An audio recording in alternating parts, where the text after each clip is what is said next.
You extras. All right. Welcome to the after party, the party after the party. If you missed Yes. the party we're talking about is the Indie Review Show. And tonight I covered Tale of Sand, which was really good. And Yeah, it's a phenomenal dude. book. I You can't see it because of the stupid filter I have on, but I there we go. absolutely love the show this week because I'm constantly reminded it's a bit of work, and this isn't a complaint, it's like something we kind of signed up for, but it's a bit of work to go through these books. But one of the things I constantly feel rewarded for going through it, and I do think people will get a lot out of it if they check out the show. Yeah. It's just the fact that it's a reminder of the variety and the beauty of comics that are out there, and some that have been forgotten about. Some like this where it's I didn't forget it, but I also there's so many good comics.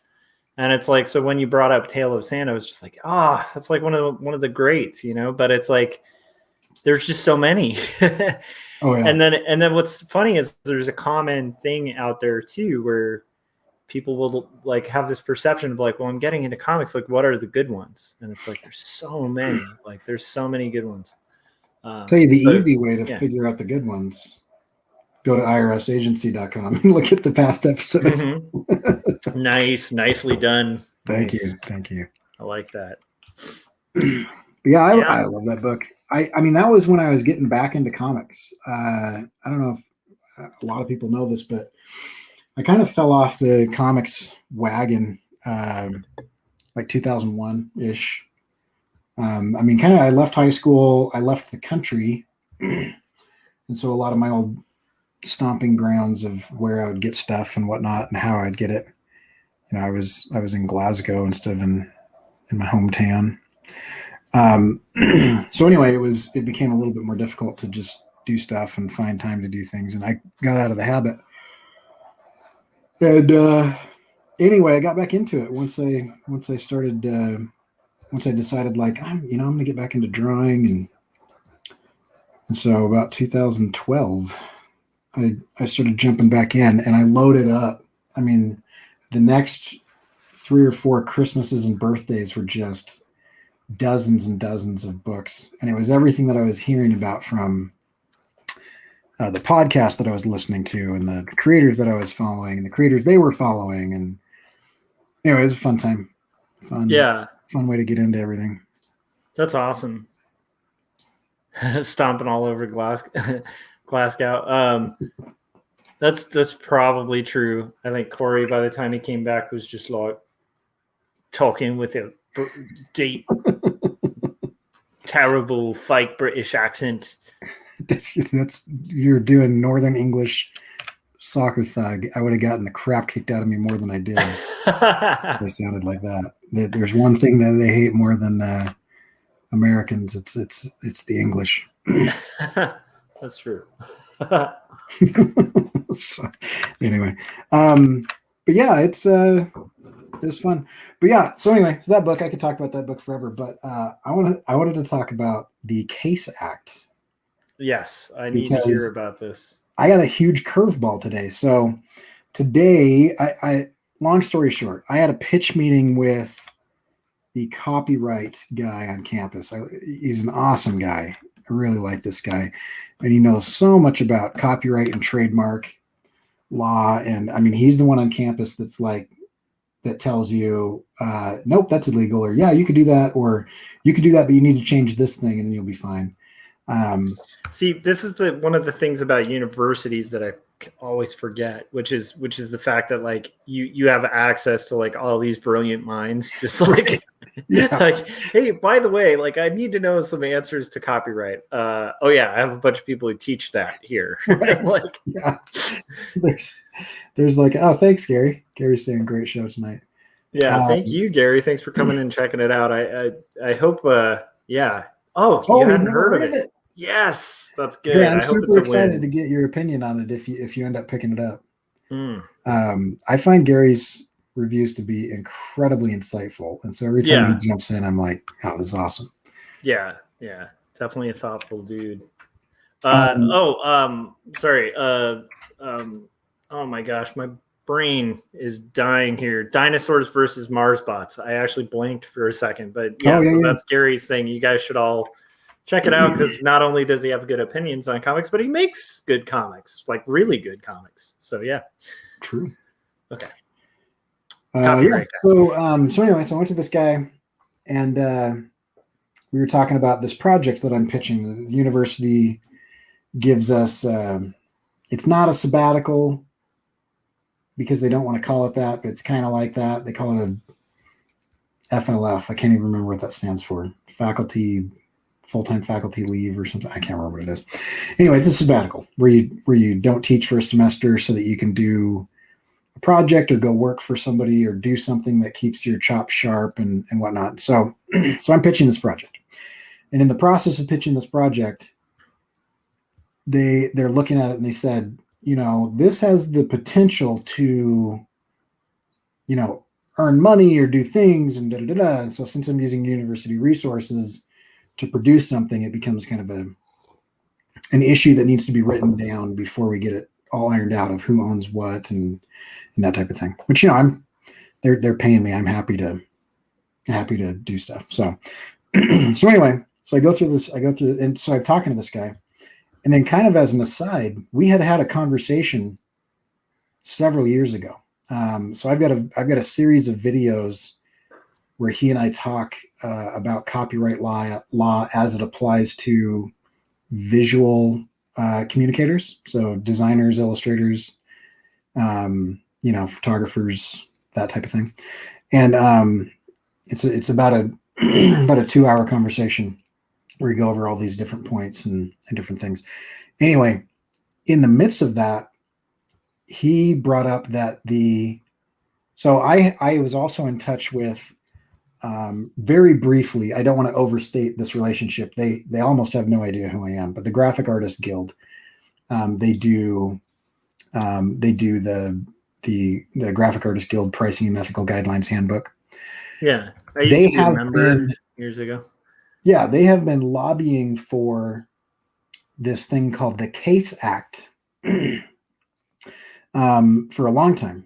And because I like those guys, I thought, oh, great, that would be cool, And then I brought it up with him about 2 to 4 years ago. I can't remember exactly when, probably more like 4 years ago. And he said, oh, man, the CASE Act is a huge problem. If that ever got passed, it would destroy copyright.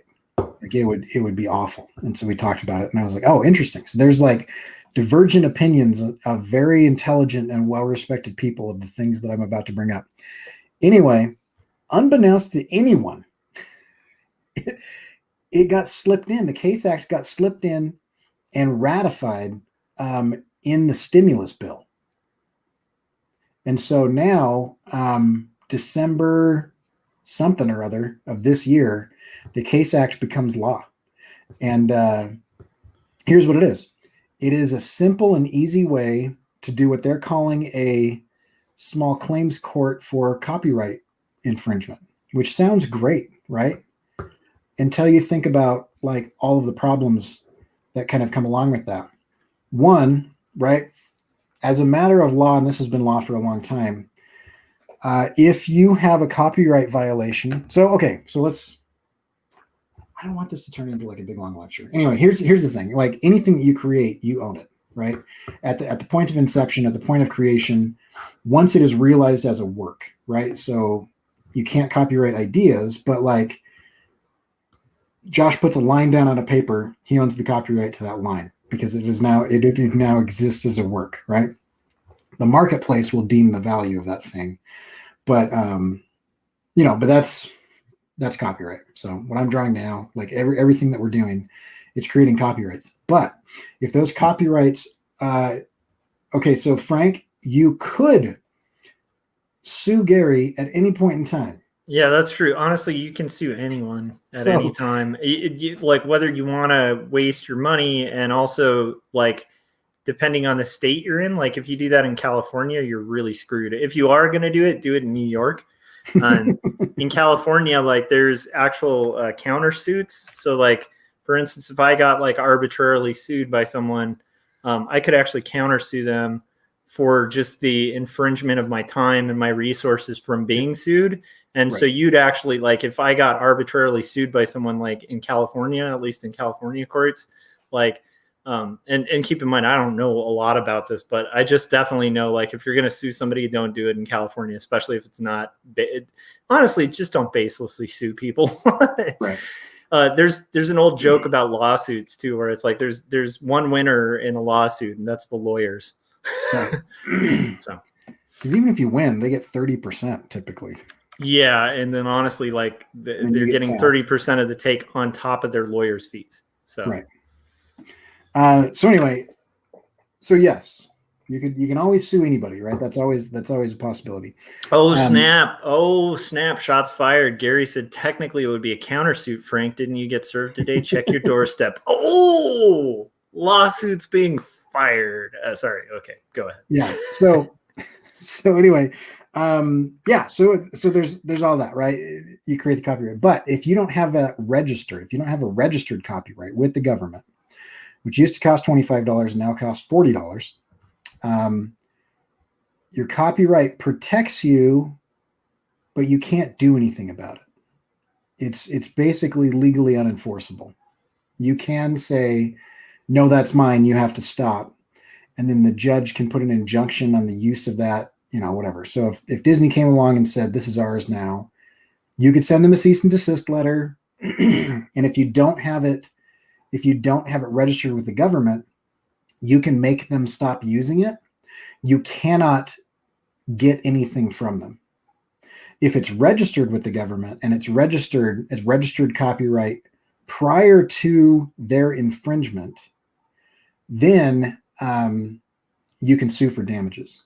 Right. And that's all federal court. And so there's appellate courts, and there's a whole system of people who have been chosen to be judges that have a legal background in making decisions. They don't always make good decisions, but generally speaking, that's how copyright law has been kind of dealt with since the 80s, because the most recent version of copyright law was written prior to the internet existing. And so it is massively out of date.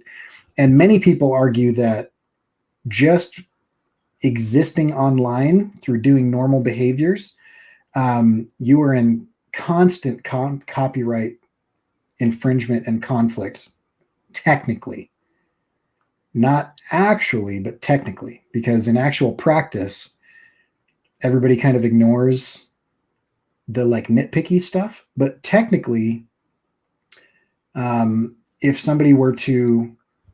I were to share an image that I own the gorillas on a live stream. What's that? I was saying a good example would be like, so if you're, just casually sharing an image of the gorillas on a live stream, like, right, and like get pulled from a YouTube channel, like said streamed last night. Hypothetically speaking. Hypothetically, yeah. Although we've blurred, I re-edited it and blurred it, but we actually got our live streams last night. We did like a 5-hour live stream, like early into the morning, and I got pulled because of like licensed characters. And it's funny because our conversation during it was Corey trying to kind of figure out the licensing regarding Fender and Gibson headstocks. Yeah, Fender and Gibson headstocks. And so we were literally talking about, well, how does it work? And I'm like, well, I'm from what I remember, like, you can even get in trouble if you're like wearing a t-shirt on a stream. And then it's like, but yeah, who's going to enforce that? And then it's like, he shows like 2 prints by the gorillas and he's like, aren't these beautiful? And then instantly it's like, boom, Warner Brothers just like, no. And we just thought it was funny because it was like literally like exactly our conversation, kind of like where we were like, oh, that answers a few questions. Like, yeah. So anyway, I still maintain that we have the right to. Yeah, I think if I can. In that, I think we could make an argument, but who cares? It's like, it's whatever. Yeah, with that one, like if that were the indie review show, I would make an argument that we're doing reviews and that we're actually featuring the work and commenting on it. Whereas like with something like that, I was like, it's just not worth the challenge because it, whatever. So anyway, although I have worn an I Heart New York shirt on a couple streams, man. So New York might just come at me. They might. I wouldn't put it past them. So anyway, so long story short, too late. I brought that stream up. I said, "Oh, this is kind of funny." Like, in this conversation I was having with this guy, I said, and it took him a minute to figure out because I was saying I brought up the Gorillaz playing these guitars because I know that the use of those headstocks, they're fairly litigious. Anyway, his opinion is headstock showing up in a music video. He said I would find it extremely unlikely that would ever be an issue. And then so I started tossing. I love tossing stuff at this guy. Like, well, what about this? What if this happened? Whatever. So anyway, we went down that rabbit hole for a while, but anyway, so then he's like, well, soon this is going to be hugely problematic because of the Case Act. And I said, well, what do you mean? And he said, oh, well, you didn't hear that the Case Act got passed? I was like, no, that's a huge deal. That's a really, really big deal. It's a really big deal. So Frank is asking, you can't wear a t-shirt on a live stream. You can, but you can get pulled if somebody gets really crazy. It wasn't the t-shirt. It was that I played a few seconds of one of their music videos with the sound off. Yeah. And the prints, I think. So it was showing the artwork in a context where it probably likely, so they probably have certain images and video footage like being combed. Like a good example is like, so the album that I did, The Bottle of Better Than, I released through a platform that like literally will like I have no control over it. But if you were to say use like a song from my album on your live streams or on any video, like suddenly your monetization is going to go to me like instantly because you're using my song. So, and I have no say in that. So like the tough part is it even happens to me. Like, and so when content creators of the songs like post their own videos, they get the notification like, hey, by the way, Joshua Kemble, your album by Joshua Kemble is now like that money, like whatever you make off of this video or whatever is going to go directly to Joshua Kemble. I just want you to know, here's a warning letter. And you're supposed to just kind of disregard it because it's an algorithm. And I think that's probably what most likely would happen. And Corey's right in the sense of like, if I challenged it, they probably would just disregard it, Yeah, but it's commentary. Yeah. So anyway, the Case Act is basically that the Copyright Department, which is not part of the judicial branch of the government, the Copyright Department sets up a kangaroo court where they sit there and they call it a small claims court. But in the legal system in the U.S., a small claim, I think, has an upper limit cap of like $5,000 or something. I can't remember what the small claims court cap is, but the Case Act court is not a court that employs judges. They don't have judges or lawyers. There's board members that work in the Copyright Office that sit in judgment of these cases. And so you can copyright all kinds of things. They're actually going after the one of the things that they're trying to go after right now is the embed code on Instagram. So if I post something on Instagram and somebody would like to show my post with attribution and all this stuff, they're not screenshotting it and stealing it and putting it on a t-shirt. They're taking the embed code that exists on Instagram, which I am aware of as a content creator, and embedding that onto their blog, usually probably as commentary, and definitely it always drives traffic back to my Instagram page. That would be considered by the Case Act to be illegal and unlawful theft of that work and a copyright infringement. I would be a wealthy dude with cliche villains and that puppet checkup and maybe Attack of Literacy. I just retire at that point. Okay, so let's talk about that. So there's some good stuff, right? You probably haven't gone after people because it's just not worth it financially to take them to federal court. Well, yeah, and then the other thing is, in the context that you're saying, like I tend to take like the threadless approach to it, like where, like I said, like some T-shirt companies are like for instance, like Nike, you're not going to see a character without without a Nike endorsement, you're not going to see that in a film. Because if you have that swoosh, you're going to see a letter if the film has any distribution, right? But like Threadless, you know, like as a brand, just thought like we're going to sell a lot more shirts by having like just like taking no action and being really public about that. Like, hey, use our shirts. All we ask is just give us a heads up that it's in your thing. To me, I have the same approach. Like if people want to share my art, share my art. Like it's never been a bad thing for my career. The only thing that irks me is if somebody like posts an image I made on a blog and doesn't cite who made it or anything like that. That kind of sucks. Cause like, especially when it's like a huge blog where there's like thousands of retweets and stuff. And you're just like, hey, like, like That's at least mine. just drop like the name, you know? Because like, yeah, but yeah, so I guess that's my point.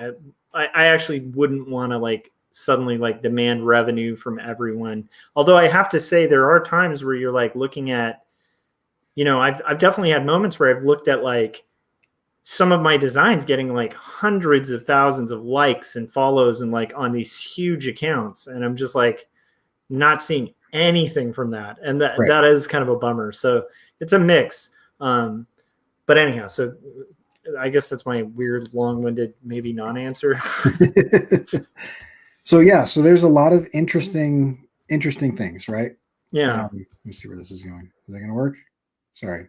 Nope. No worries, man. We're both So, doing stuff. I'm trying to do a weird Victorian header. So you can make a claim against someone, and if you have an unregistered copyright, you can get up to $7,500 in damages. Oh, wow. If you have a registered copyright, you can get up to $30,000 in damages. The downside to this is like anyone can make a claim for any reason. And you don't need a lawyer and there are no judges involved. And then you just make your case. And so like, it sounds great. Like, oh yeah, we should make it easier for artists to be able to defend themselves, which I agree. There's a huge problem with the financial barrier to entry into the court system protecting you. I see people all the time get their work stolen and, you know, they send a copied and pasted cease and desist letter, you know, and that's about all they can afford to do, you know, or they threaten the guy or whatever.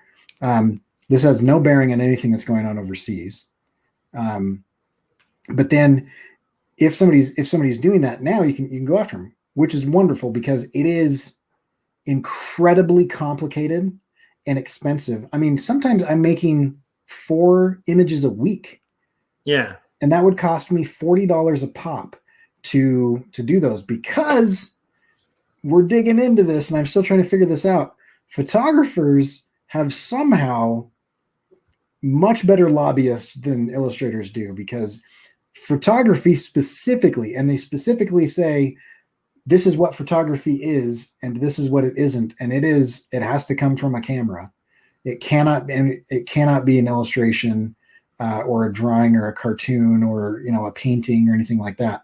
It has to be, you can group those up 50 at a time and pay $40 and have a registered copyright on each individual work 50 at a time, as long as they're taken within 3 months of each other. Right. But with illustration, it's $40 a pop. And if I don't have that registered and somebody steals it, I can't get damages in a federal court. And so that's the upside to, I think what they're trying to do is good. They're trying to say, no, like people should blah, blah, blah, blah, blah. Right. Yeah. But there's these huge downsides to it. And the downsides are basically that it completely opens everyone up to like no repercussion litigiousness where you just go after outside of the court system. And then everybody spends their entire life fighting things that they don't need to fight. You bring NFTs into that. You bring like, I have to sit there and put a case together that this is mine, that I prove that it exists, that this thing happened, you know, because somebody could technically come and say, you know, Corey Kerr stole my animation, right? Yeah, that's like when, like it reminds me of the McKay episode we did of Indie Review Show where like Winsor McKay developed all these like amazing techniques in animation that had never been done before, but he wanted them to be just kind of like open source. the version of open source at the time, right? So he was like, I'm not going to patent these. And then somebody beats him to the punch, patents them, and then sues him for using his own techniques. And it seems like it occupied a good chunk of his year. Like, and this is like back in like the early 1900s, where it's like he had to spend about a year just like going back and forth, like fighting this suit, which eventually got thrown out. It sounds like there was like a counter settlement of some sort, but still, it's just one of those things of like, how absurd is that? Like, that shouldn't exist. And this sounds like that'll open up the possibility for that happening to like a bunch of people, like outside of just a patent system. And that's, well, in addition to that, you have already professional copyright trolls. Yeah. Like, and so exactly what happened there, where it's like, well, I patented it. It's mine. It's like, well, I invented it. And it's like, well, I have the patent. My name's in the paper. You have copyright trolls, and like Thomas Edison. I'm just kidding. We're gonna get demonetized by the ghost of the ghost of Tesla. The ghost. Like every video, Corey, that you and I do from now on is just gonna mysteriously disappear after the live stream. Which, by the way, is good incentive to like catch when Corey and I do live streams, because you never know, they may just disappear after the fact. You may not ever see them again. So what this is there is no current filing fee to start a complaint. And so somebody could, I'm just reading through this article, somebody could in essence just file hundreds of complaints. And if just a few of them go through, they're making thousands of dollars on each one of those complaints that goes through. Wait, dude, sorry, I'm just fascinated by this because I do have a lot of my art used all over the place without attribution. So like, I'm kind of like, when maybe when we're done, like send me a link to where you would do that. Cause I'm like, hey, I don't know. But then again, the problem is I also like personally don't, I'm not a fan of suing people. I'm not either. Lawsuits. And I want the law to be a deterrent, not something that I use. You know what I mean?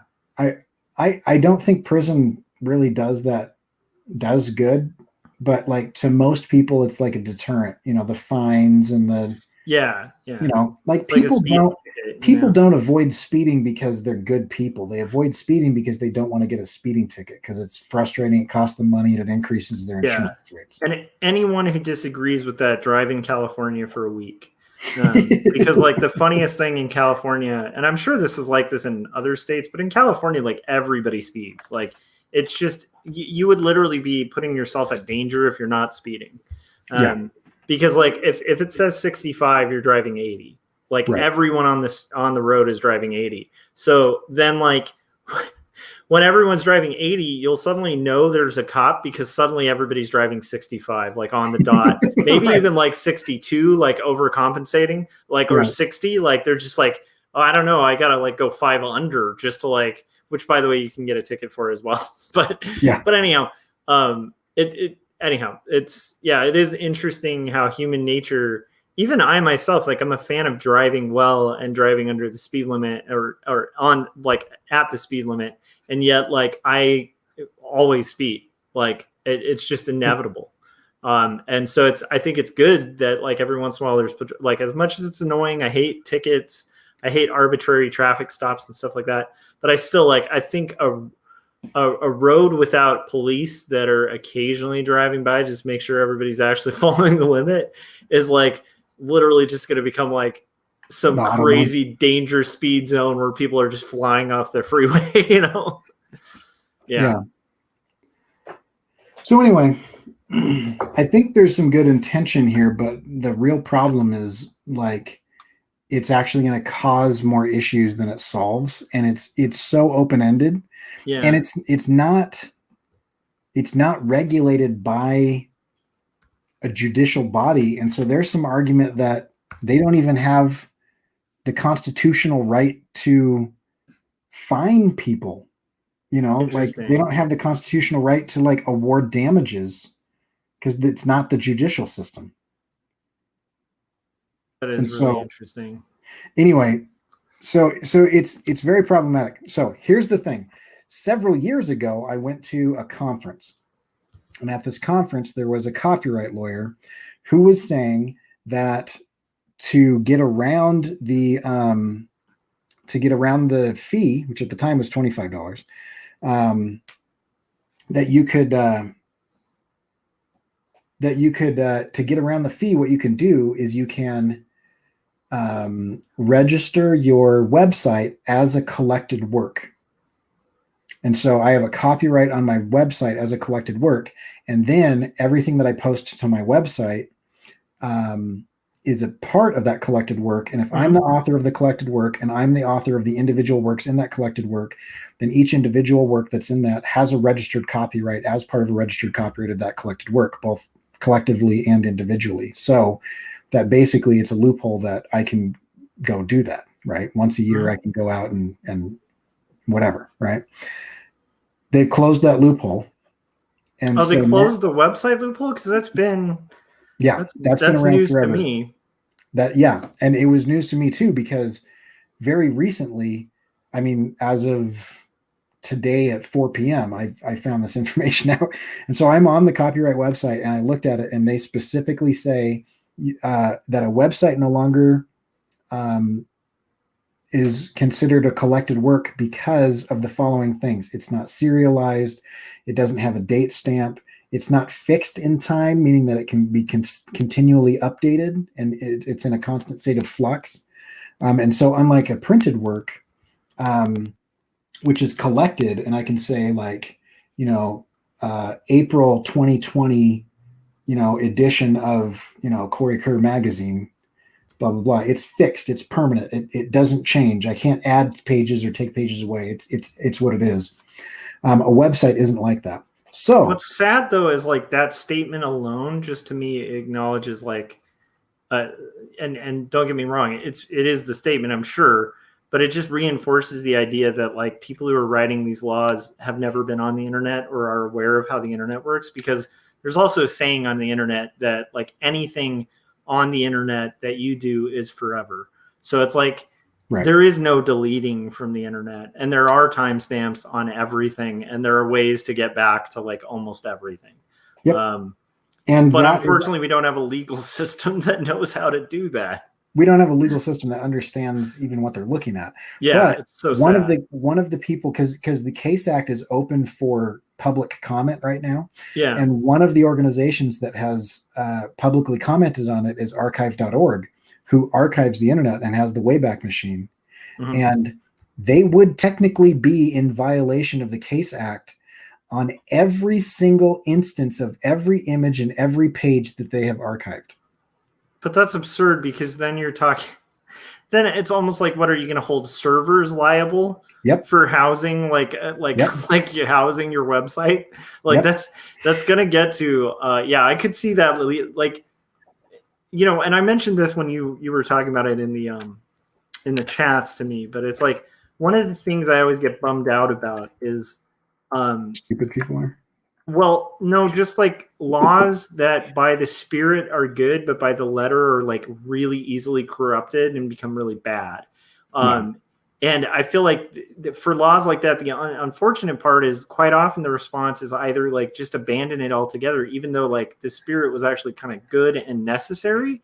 Right. And then, or it's like, oh, we'll just keep it because we need that, even though it doesn't work. And it's like, there's gotta be like with copyright law, unfortunately, and this is the legal system too, honestly. And it's not fun to say to like some like kid who's like young and like believes in like justice and like overcoming like the system. and to be honest, like that does happen. So I'm not saying people shouldn't believe in that, but it's like in reality, I'm only laughing because of how jaded and cynical I've become with the legal system. Well, yeah, but like the thing that sucks is like, and I've had people actually say this before. Like I remember when there were like shops in China that were selling my t-shirts, and this is like the height of when I was known in t-shirts. And I had friends, like good friends, who were just like, well, just sue them. Yeah. And I was like, do you like these people have no understanding of like how hard, expensive, and like completely insane it is to sue somebody in a different country for an infringement that by the time you get to that country, they might be able to cover the tracks of. You have no access to their sales or records. And legally, now you're dealing with international laws. And in China, like there's absolutely no protections of copyright for US citizens. So like you are screwed. If a mall in China wants to like make, Corey Kerr animations and like project them and play them in movie theaters, you can't do anything about it. And it's like, that's the frustrating thing. There are some people who can, but unfortunately the way this system works, and this is the reality part, and I'm not saying people shouldn't try. Like if you're young and you want to take on the system, like Nike steals your design and you want to sue them, go for it. Like, because there are cases where people win. But a lot of the time the copyright law benefits giant corporations like Disney would be a really good example, where it's like a giant company that actually even bothers to twist the system and start copywriting fair use work that they were using. So work that was not copywritten, that wasn't their story, that then they appropriated, they then copyright and start suing anyone. Like the second they did the story of Aladdin, they start suing anyone who has a story called Aladdin, even if it's like not even the same, it's just pulling from the same old material. Little Mermaid, they did the same thing. And it's weird because like Little Mermaid's like free use, but still like it, like somehow like these giant corporations are able to kind of twist the system because they have buildings full of lawyers to benefit them. And so the thing that I feel like there's got to be a way that we can revise the way it works to where it can benefit like actual creators rather than, and I'm not saying giant corporations shouldn't have their properties protected, but the point being like, I don't think they should have them protected as long as they're protected. Yeah, and unfortunately, what usually ends up happening is these laws, like especially IP laws, like really benefit giant companies. I mean, the history of comic books should be a really good example of that for people, and really screw over like the little guys who are actually getting their IPs stolen. So it ends up being like this kind of like state, and this is where I sound like a weird, crazy libertarian, which I'm not. I'm not a libertarian, but it's like, I get kind of that way about this, although I think the libertarian solution would be disastrous too, right? Because copyright's so important for creators, for small creators, because like, like otherwise you're like powerless to prevent like giant corporations from just stealing your work. The problem is, unfortunately, the laws that are supposed to kind of like couch that actually just create the problem a little less, but still the same problem, and then it's state backed, and it becomes like just really problematic. So like to me, I just wish there were a way where the copyright laws could like go more to benefiting the creators and less to benefiting giant corporations that are stealing IPs from creators under the guise of intellectual property protection.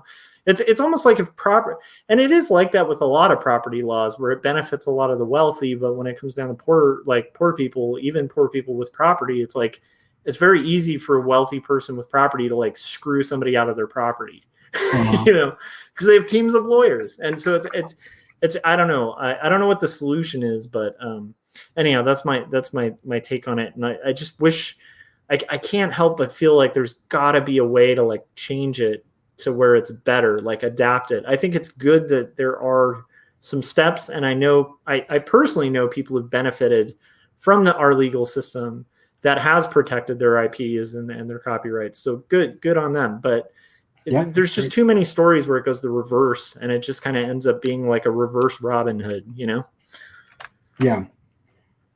Sorry, that was my little rant about just wanting laws.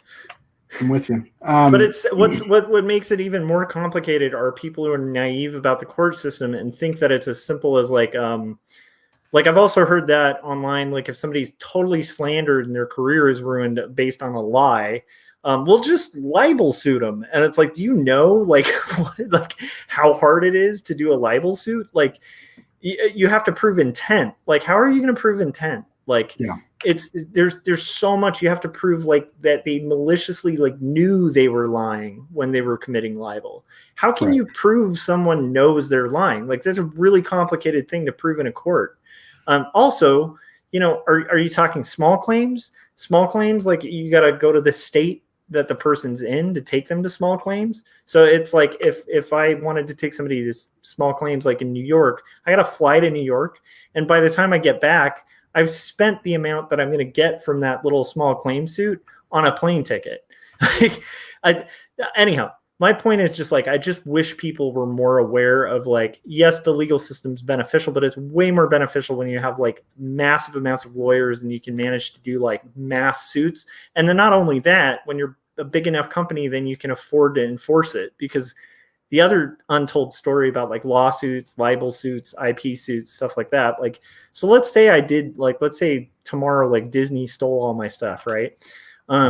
So I take Disney to court, and there's I'm forgetting the comic. I've mentioned it before on here, but there's this guy who like did a parody comic of like literally drawing like a very believable Mickey Mouse, intentionally trying to like poke the bear of Disney. And he spent like 15, that's something ridiculous, like 10 to 15 years in and out of court with Disney. And Disney literally just sued him out of existence. And then he ended up kind of winning and they settled.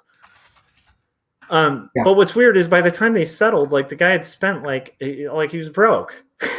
Because it's like, yeah, they were literally like, that's the part that bums me out about people who kind of feel like their rights are more protected than they are. It's like they kind of aren't. Like, and I'm not saying that doesn't mean you shouldn't fight. Like if you're ready for it, but like, this is a world where sometimes like you get in a fight and somebody is bigger than you. So no matter whether you're like in the right in this fight, like you could get beaten the crap out of, right? Like, that's the world we live in. And unfortunately our legal system kind of is very similar. So anyhow, I know that's silly, but there's a Kimba the White Lion discussion going on in the chats.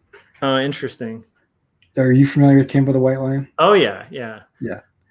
So The Thief and the Cobbler to me is like even worse. Although Kimba the White Lion's pretty bad, but Thief and the Cobbler, where it's like the literal character designs. The problem with Kimba the White Lion is it's significantly different than Hamlet, because Hamlet was in the public domain, right? And so once something enters the public domain, like Cinderella and Peter Pan and that type of thing, anybody can do it. That's why we have multiple versions of Sherlock Holmes, for example. Though there's some argument right now about Sherlock Holmes sexism. Oh man, there's some racist. There's also, I think he does some of that like craniological study stuff from the time that's like pretty. No. Here's what I'm saying. Enola Holmes, the people that are. Oh, it's good.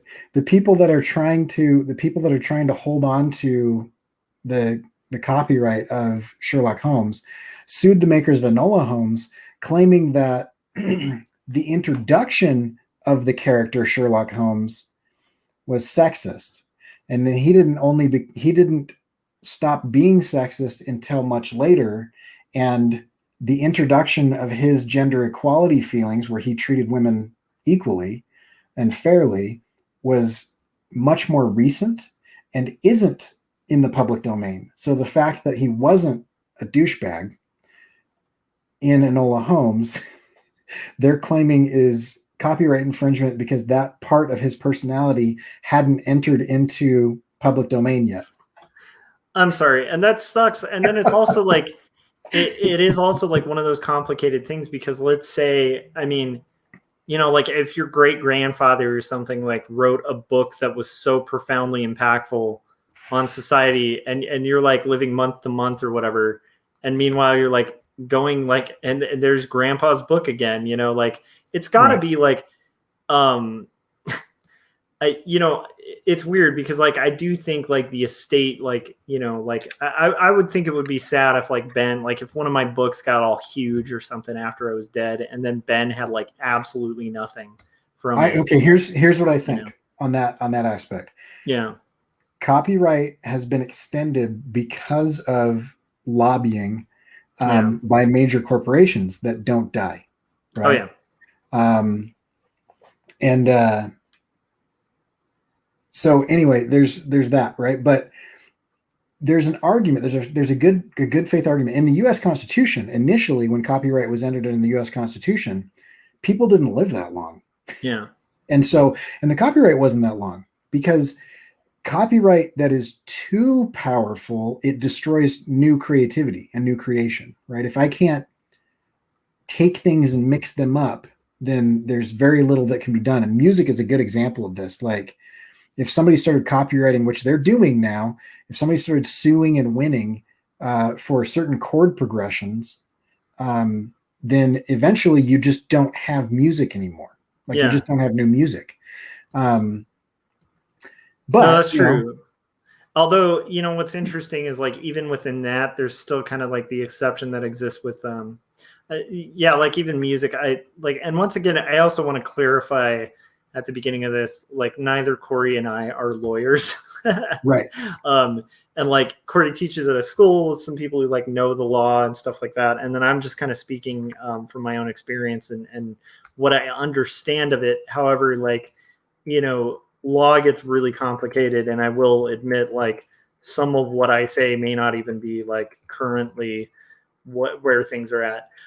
Jake is still like doubling down on like, a lot of Kimba the Lion like was lifted for sure, dude. Like anybody pretending that's not the case just hasn't seen the two. So, but like to me, it's like there's so many moments of pretty blatant plagiarism from Disney that like I feel like that's just one of a very long line.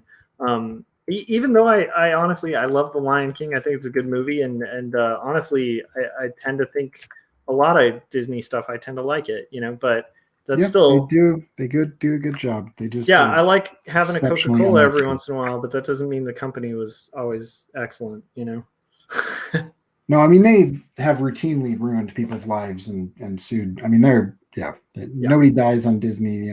They get pronounced dead off campus. There's all kinds of weird stuff. Oh yeah. So anyway, if you guys ever want to go down an interesting rabbit hole that's Disney related, and what's sad is now like if I have any of my friends who work for Disney, like on Artcasters, they're just going to be like, I can't be affiliated with you because of this. I'm just kidding.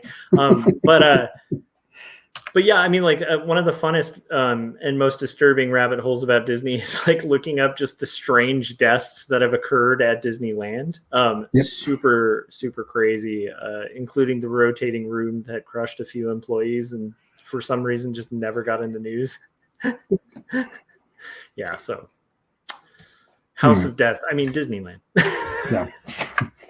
And I'm a fan of Disneyland. We are literally gunning for we're really trying to get taken by anybody who is super litigious about copyright. Let's continue to talk about Disney. That's a good point. Oh my gosh, what are we doing, Corey? Like I said, all our videos are just going to disappear. The next thing you know, it's just going to be a mouse just like, who's Corey? What are you talking about? Ha Some mouse starts teaching your class. Like, what happened to Corey? Don't ask. Right. There never was a Corey. What Corey? What are you talking about? Ha Yeah. He's the same place Oswald the Lucky Rabbit is. Okay. Oh man. Okay. So anyway, Frank says we're begging for a copyright strike. Yeah, that's fine. Whatever. So that's a new thing is that, and it is really problematic on a number of issues. Imagine what could happen with like fan art, which has never been defined in law. Jake says, careful, Josh, reach a higher pitch. And this video goes to, anyway, I'm glad that. Sorry, I've mastered that voice because my son, he was really obsessed with like the whole Mickey Mouse's Playhouse thing. Yeah. And so when he was really little, I used to carry on conversation. He had a toy cell phone, and I would have conversations with him as Mickey Mouse, calling him on the cell phone. And so then I just started getting better at my Mickey impression from that. Yeah. Well, I'm glad Kayla brought that up because, it's just another example of like the real copyright law is that if you have more money than the other person, you can destroy them. That's not what's like, that's in practice what's going on right now. And this Case Act is like, because like if I can't afford the time off work to attend court and the lawyers' fees and whatever, to fight like the 20 lawyers and the giant law firm of people making $500 an hour that Disney has on retainer, like, you know, they're going to destroy me. You know, that's just it. Because the problem and by the way, just mentioning this, nothing of what we say of Disney is necessarily fact. This is the opinion of the people that are on this, and it's not the opinion of our employers. Yeah. Anyway, should we stop going after Disney? I feel like you're. No, I have no problem like talking about Disney. And like I said, you know, I like Disney, but they've screwed over a lot of artists. There's a long history of that, and I think I've mentioned this too before about Disney, where I feel about Disney kind of in a similar way I feel about Stan Lee, where it's like I really have this reverence and respect for Stan Lee, and I think Stan Lee was part of what got me into comics. Yeah. But Stan Lee is a really complicated figure, and when you read more about like Steve Ditko and Jack Kirby and some of the more like shady, like litigiously crappy things that were done to those people in their careers, some which like go way beyond just like they signed a contract and we own the work kind of thing, to just flat out like denial of even them creating the work. Right. You know, it's like it's a complicated thing, and so like I take issue if somebody's just like, oh, Stan Lee was completely evil, because I'm like, no, he wasn't, and he did a lot of good for comics. But also Stan Lee was not like your perfect grandpa, like a lot of people want to think of him as too, where it's like, oh, he's like this innocent grandpa, and it's like, no, he was like a cutthroat businessman who like screwed over a lot of comic creators. So it's nuanced, and I feel that way about Disney too. Like as a company, they've done a lot of really good things, but they also, you know, have done a lot of things that even like brought the attention to the government because of violating work requirements, like. And I think they're a lot better with it now, but it's like, you know, they're one of the most notorious for just doing mass layoffs, like without reason. I mean, there's a lot of bad things about Disney as well as the good. And yet I still have Disney Plus. I love Star Wars and I like Disneyland. Right. So, and I kind of like Walt Disney, but Walt Disney also had like some really problematic things. And, you know, so it's nuanced, like everything. Like that's the gray areas of life. Yeah, that's pretty much every conversation Corey and I have ends with like, well, it's nuanced. So right. Then people are like, oh. But I get it. I mean, you know, I don't know. But yeah, I don't really fear it in that sense. I think if I were doing what that Zap Comics artist was doing, Jake's gonna remember the name of that too. Yeah, it's just the same. It's the same time period as Crumb was doing a bunch of stuff.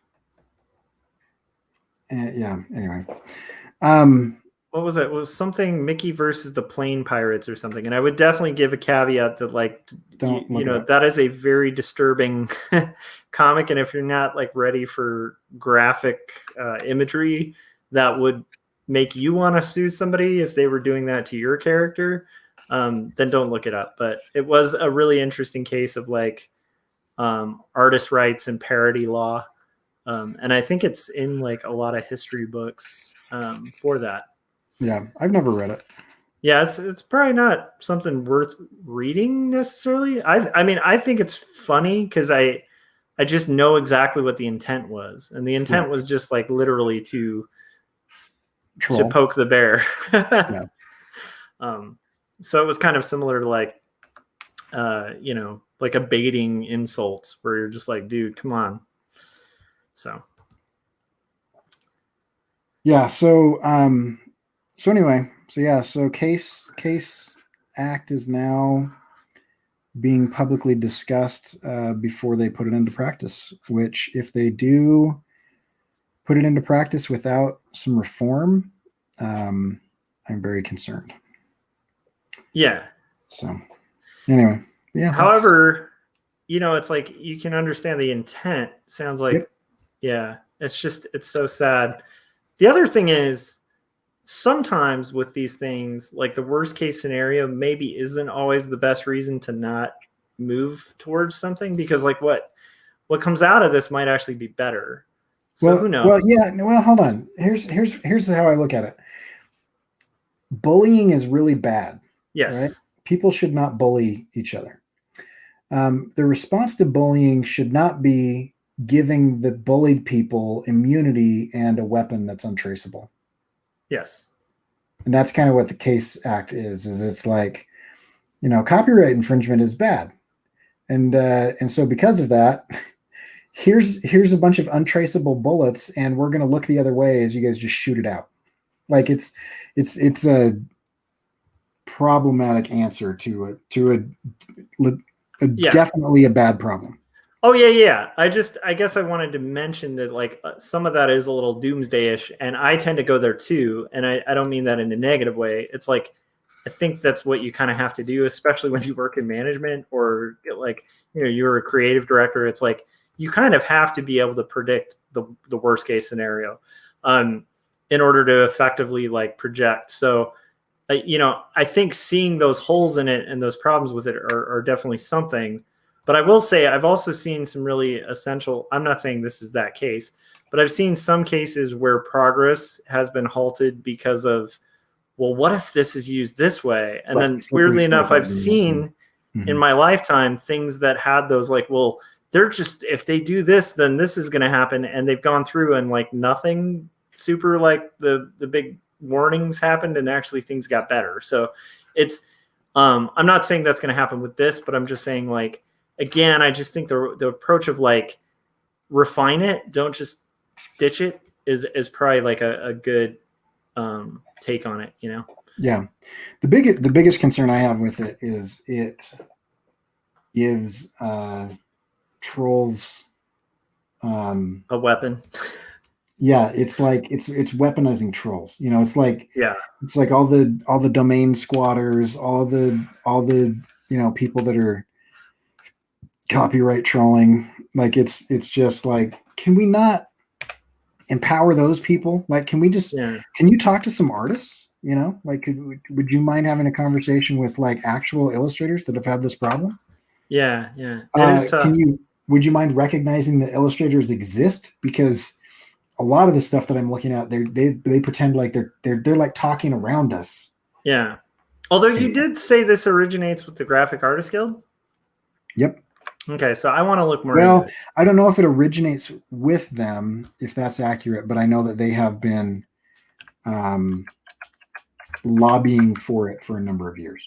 That's interesting. So like that would make me want to take a second look at it, not in a doubting way, but I'm sure there's probably something to it that is a little more appealing. Yeah. And I will say again, I think it has the best of intentions. Yeah. And I think it's very good. I just think it's a massive overreaction that isn't well thought out. And I don't ever trust the government to do things well. Yeah. Well, I don't trust them to do things well, but what I do trust is that there are some programs that like get better as they go. And I think, unfortunately, we just kind of, I think all people kind of drop the ball on things that would otherwise be good and let just waste just kind of fill up.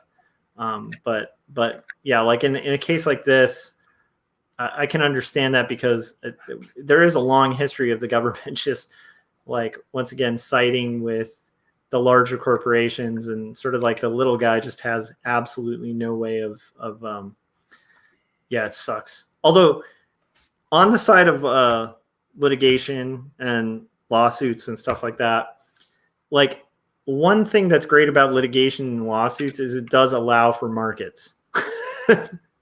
And if you don't have that, like you actually have like a real problem with markets. Like if you can't sue, like the right to sue actually creates a lot of freedom for a lot of people, even though it gets abused. So I'm really curious about this, but thanks for like telling me about it, man. Like I'm fascinated. Yeah, I'm really interested, and I may, like, it just reminded me, I know we had that discussion a little while ago, where I said, I said, yeah, you can't do anything about it unless it's registered. And he said, oh, I don't think that's right. And I was like, is that right? Where did I hear that? And so I did dive into that with this guy, and Yeah. that remains true. And that reminded me that I really need to figure out a decent way to register my work, because Yeah, I didn't know about the website thing expiring, because that was exactly what I was thinking of with that conversation, was like that old truth about websites. And it's like the fact that that's different now, and maybe it's been different for a long time, is just shocking to me, because that. Well, I know at least 3 or 4 years ago it was still enforced, because that's when I came across it. But Yeah, because that is just baffling to me, because like, once again, that kind of backs your idea of like the government being really stupid, because I'm sorry, just the fact that they think that there's no way of like time stamping the internet is like, right. That's absurd. I mean, yes, you can like fake stuff pretty effectively, but if you have somebody who really knows the web, like it's not super hard to be like, oh, okay, here's proof of this. Like, Well, and I mean, Adobe posted. currently is trying to come up with ways to track like files from their origin. Yeah, and so I mean, there will be the technology to prove, the point of origin of an image. Yeah, I guess maybe they just don't. Well, I don't know. I've heard so many people in government not even know what an IP is. So it's like, like I think there's a lot of catching up to do. But I can also see, like, in defense of people in government, it is super complicated, because a lot of law, like, you try to do good things, and no matter what, like, people will find loopholes and exploit it. So it is like a really like, I don't even know what like the perfect law would be that's not exploitable and doesn't benefit like the wealthiest. Well, and corporations. in theory, that's why the courts exist, right? Yeah. In theory, we know that, and so we're like, and let's add courts so that there can be human beings that try to judge and make the best of these situations, Yeah. And that's why you have like, mandatory minimums are kind of a problem and stuff like that, because it's like, can't we have judgment? I will say though, like, organizations like the Graphic Artists Guild, I was a member. I didn't find a ton of benefits at the time. This was like, years ago, but for about 6 or 7 years of my freelance life, I was a member of the Graphic Artists Guild. What was great about that is when you have membership, I think it's still this way, they give you a copy of the Pricing and Ethical Guidelines book, which is a good starting point for pricing. Although it's, I even said this, I was invited to be a speaker for like the Graphic Artists Guild, not the Graphic Artists Guild, for Society of Illustrators, with one of the people who writes the Graphic Artists Guild pricing, or wrote one of the editions of that, the Pricing and Ethical Guidelines. And I said at a public forum, I was like, I think the pricing's a little higher than it should be, though. And she was like, yeah, it is. And I was like, yeah, because I was like, I mean, it's good. It's like ballpark, but it's like, it's we're not going to like, I don't think like your average graphic designer is going to be charging like the same amount as like a legend, like, and I just blanked out on Drapeland, or like Milton Glaser or something, or right. Drapeland, like, where it's like, there's some guys who are like so heavy hitters and they're legends in the field. It's like, you're not going to like make a pricing book for acting and like make all of your acting rates based on like what Tom Cruise gets paid for a movie. Like it's not everybody's there. But I will say, like, being a member of things like that does have benefits. Other organizations too, like the Comic Book Legal Defense Fund, like anything you can do to like support organizations like that, like they actually have real world implications. Like my sister was a librarian for a school where the school, because of complaints from parents, was going to get rid of Bone because it was a religious school from the library. And she contacted the Comic Book Legal Defense Fund. They actually made a call to the school and like sent all this paperwork and a whole like written defense of the book, and like they kept the book. And it was like, and keep in mind that's like somebody in like an arbitrary like unknown area in Lancaster, like which is like not a giant city in California, like and they're doing that all over the world in different states, in red states, blue states, and like so things like that are really good for us, I think, as creators to be like active in and like trying to support, because those things are going to be really essential, especially for like cartoonists, when like if something crazy comes down the line. And I think it's great that things like that exist there. And actually the Comic Book Legal Defense Fund, I think, is part of why like the Disney thing didn't totally ruin that guy's life. So that cartoonist who was getting sued the pants out of by them. So yeah. Yep. Yeah, there's lots of good stuff out there. All right, this is weird. It's a weird thing. I love that though. Thank you for like letting us know about that, and that sounds fascinating. So, what are your thoughts on like potential solutions for yourself? Well, I think I mentioned off the air, I'm probably going to start I am probably going to start some sort of periodical. There's a guy that I was made aware of that I haven't spoken to yet, and so I won't mention any names, but he's like in the top 40 writers on Amazon publishing. Okay. And so if you can imagine, like any Kindle book, that's where you're going to go. That's pretty decent. Anyway, I mentioned, well, what if I just made a periodical? And this guy was like, oh yeah, well, this guy did that. And they put out these short stories from different authors and things. And I believe that one of the reasons that they do that is to claim a legal registered copyright of that work. Oh, I would also say this is actually an argument against self-publishing, weirdly enough, too. I don't know what happened to my window here. This is really weird. You heard it here first, folks. Joshua Kimball hates self-publishing. No, I don't hate self-publishing, but I will say with Numb, like one nice thing is I did get that in the Library of Congress and it's set, right?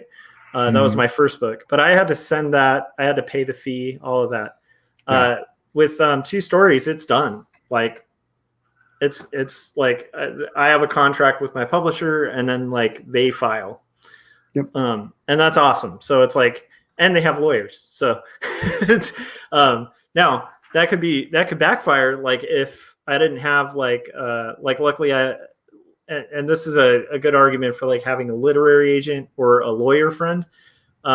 My agency like looked through it. They have a team of lawyers that reviewed the contract and negotiated it for me. Right. Mm-hmm. Because there were some things where I was like, what does this mean? Because that's just how contracts are. No matter how good you have an understanding of reading just even legal terminology, sometimes a word that in common parlance just sounds like a word, like legally means a completely different thing. Yeah. And so that was great. But I will say the benefit of having a publisher is quite often your publisher will protect your copyright because they have stakes in that too, right? And also they have a potential financial reward. So they're probably going to advocate for like damages that you would never on your own, which can benefit you a lot as a creator. Mm-hmm. The downside is if you get a really bad contract with said publisher, it's pretty easy to do the math and see how that could work against you. Yeah. Which thus Stan Lee and Walt Disney and stuff, right? So, but I will say, like, the nice thing about publishing books is like book publication, the publishers will quite often take care of that. Although it's always good to check with your publisher to make sure they are taking care of that. Because I've heard of scenarios where they didn't. So, yeah. Yep. But the nice thing is, I think just by the fact that it's published, it tends to fall into that law too. Whew. I like the idea of a publication thing, Corey. I also like the idea of some kind of anthology thingy-mabop as well. So thingamabob is a legal term that on a contract means something entirely different. Just kidding. Because I mean, the next thing that I need is more stuff to do. So I just figured, I'm kind of bored. Yeah. I don't have a lot of stuff to do. Yeah. So what I should I've got really a do newborn that gives me all sorts of free time. Like, oh man. I've got like an entire music video that I have to illustrate and a full course load of classes to teach at a university level. And Yep. EndoExo and it just keeps going. Yeah, so I think I'll just add another thing. Yeah, I relate to that. That's fine. I think I tend to relate to that a lot because I'm a weird personality where I'll be like, I should release like a album every year. And it's like, wait, why? Yeah. It'd be fun. It's creative. But I mean, also, I think this is important. Like I have a ton of questions about this collected work, right? This periodical situation. And so I'm going to be writing up an email because I want to be able to tell my students, like, listen, here's what's going on, and this is what you should expect. And right now, with the new changes in the laws and stuff, I don't have a good answer for them. If you create an icon set in my class, you own the copyright. But that copyright is unenforceable in a court of law until it's registered. Do you have to register all 12 of those icons, each as an individual thing? Or because they're not photographs, you can't do a collected work? Or can you put them in a periodical and get that periodical copyrighted? And then anything that you put in that periodical is that, does it have an individual copyright, or is it copywritten because it's part of that collected work as part of like the design and assembly of that collected work? Because then, and then if I do this and Joshua Kimball throws some stuff in there, does Joshua Kimball now have a registered copyright, or do I have a copyright of the use case that I have in permission that he licensed me? He allowed me the license of publication within that specific instance, right? Yeah. And so cool. I have a lot of questions. But what's neat is by potentially like starting a project like that, you would start working through actually answering the questions. And sometimes the best way to figure out how to answer questions or like, honestly, half of great art starts from curiosity. And a lot of good projects start from that as well. Like, I actually think like one of the best approaches to maybe learning comics would just be a strict curiosity about the medium. And because like that curiosity is going to drive you to like improve and get better. Same with like animation. Like I avoided doing any sort of thing in After Effects, no matter how much you talked about it. Because I had no incentive outside. Like I wasn't doing, like, I'm not being graded, like, Right. But I also like, I knew that like, for myself, like, unless I have a curiosity about it, I'm not going to learn anything. Like I could hear everything about it. And until I have like a full curiosity, and my curiosity gets fully piqued when I start actually dipping into it. Right. And so I actually think that's to me, that sounds like a really cool thing. And I'm curious to hear like what you find along the way with that. I also just wanted to highlight the fact that for a second I was writing in English, which is shocking. But it said, and I remembered this being explained to me, and I had to change it to explained. And I just wanted to highlight that I am terrible as a writer, and that's why you should buy my work. So we're at like an hour mark. I need to take a 10-second break. I'm going to be up working, but also like stream can go as long as you want or as short. I'm going to call it because I've got classes in the morning. Yeah. So I figured that. If you're going to keep streaming though, we can kind of like announce where you're going to do that. I might tonight. I might actually, just because we've done 2 shows. I think I might, I might work off screen for a bit. But yeah, cool. Well, should we sort of let people in the chats know thank you and all that fun stuff? Yeah. Okay. So thanks for joining us. And I'm just going to save this while I remember. Okay. So yeah, thanks for joining us. And if you want to see the show that we were talking about, go to irisagency.com. And that show is going to cover Tale of Sand. I forgot the book for a minute. And if you want to see my stuff, you can go to CoreyKerr.com. If you want to see Joshua's stuff, you can go to JoshuaKimball.com. He's got a book out. It's available on Amazon that you should buy right now. And if you have a comic book store or locally owned bookstore, tell them that they should stock it and order it through them, because if you're within driving distance of where he is, he might do a signing or a thing or whatever. So all of that is available at JoshuaKimball.com, and you can find his book, Two Stories, there. If you want to check out my animations and my rantings and ravings, then you can check out CoreyKerr.com/online. That'll take you to all the different places that I am online. And I would recommend that you guys read up on the CASE Act yourself and look at what it's trying to do, which I think is good, and some of the problems that could be with it, which are bad, and make a decision on how you feel about that thing, and let them know. So it's open for discussion and comment right now. Cool. Which is useful. So that is helpful information for